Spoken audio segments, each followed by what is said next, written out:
Hello, my name is Lee Stack, and I'm here in two capacities today. I am the president of the Chinatown Improvement District, which was an association that rose informally out of the Chinatown Summit, the Mayor's Chinatown Summit of 2006. They encouraged us to form. We formalized in January. We also were not aware of this. It seems like everyone I've talked to was not aware of this. And they know who we are. I mean, we're in Chinatown. They wanted us to form. We came out of the summit. They're aware we're there. So it can't just be that we're an obscure organization. It's definitely an oversight.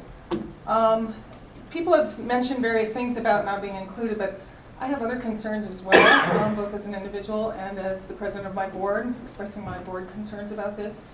And one of them is that essentially, as I said, I believe the process was flawed, because it didn't include the public and the residents and the community stakeholders. It included various arts, nonprofit groups, and businesses. So there was an outreach to them. But the other thing I think is key is that it creates a management entity that is not accountable to anyone. And their duration is 10 years, possibly longer. Elected representatives, I mean, serve for 6 or serve for 4. They're accountable. You know, we can remove people. We can, if we don't like what they do or the decisions they make, these people cannot be removed. I mean, they are not accountable to anybody. And I think that's a very serious issue.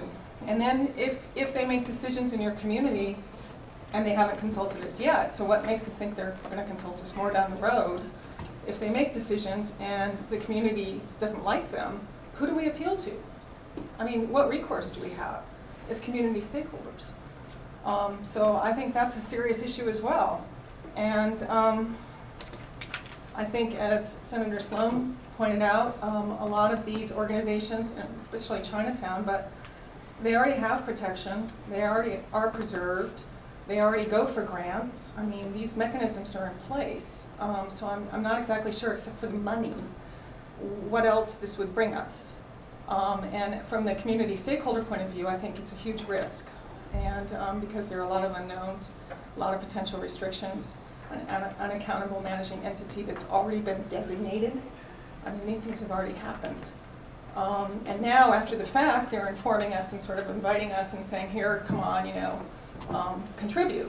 But this isn't the time to do it. The time to do it was 4 or 5 years ago. Some of the language, I don't know if you've all had a chance to read the study. I downloaded it and read a lot of it. But the language calls for things like, if I were people in these communities, I would be scared. It calls for language such as individual evaluations of houses and small businesses in Palama, Liliha, Kaka'ako, and especially Kalihi. Do these people know? I mean, do the residents even know that this is coming down the pike for them?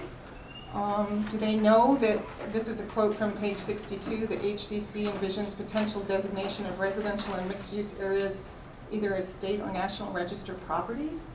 You know, the public doesn't know that this is what is being thought of. And another point, and I raised it the other day when we were before the House, is that I had talked to Lorraine Luke a little bit, and, you know, sort of where is the public participation, and as I understood what she said, they considered the public participation to be the membership roles of their nonprofits.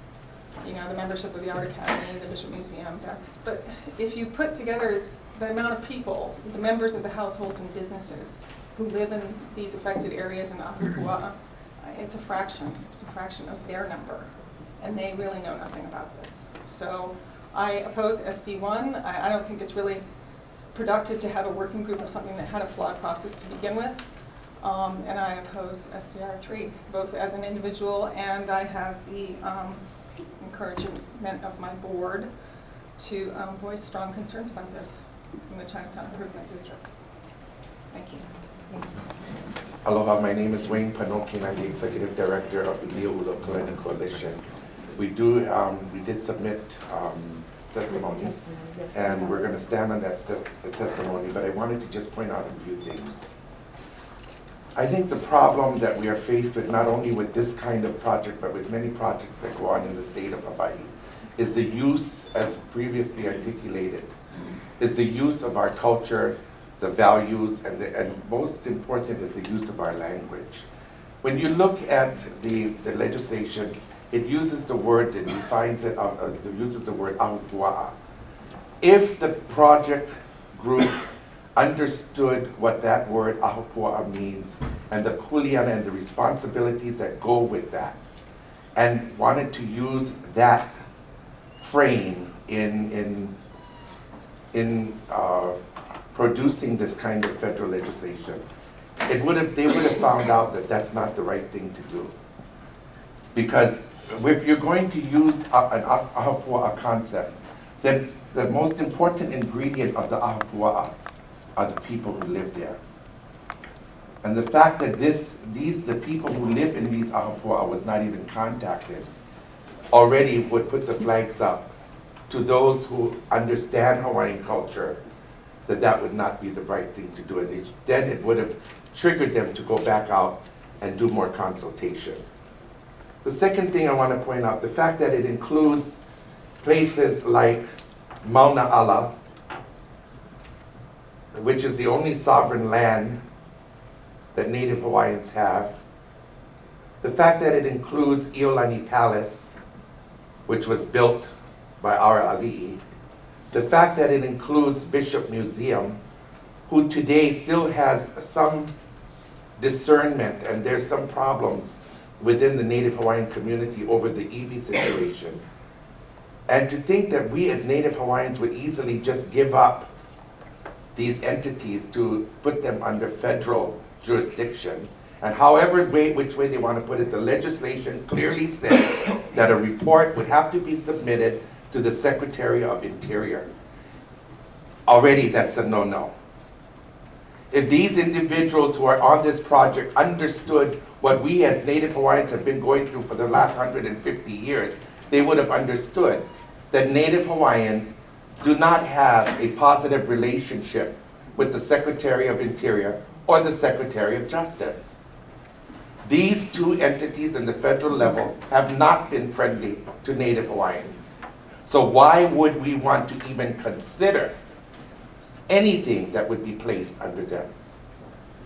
So again, these individuals who are involved in this project either don't understand the history of our people or don't care. I'm not going to make that judgment for them. That's something they have to decide. But what is important for you as the lawmakers is I hope that you understand the history. And I think there are many of you sitting here that know that this is not the first time we've come to you with dissatisfaction.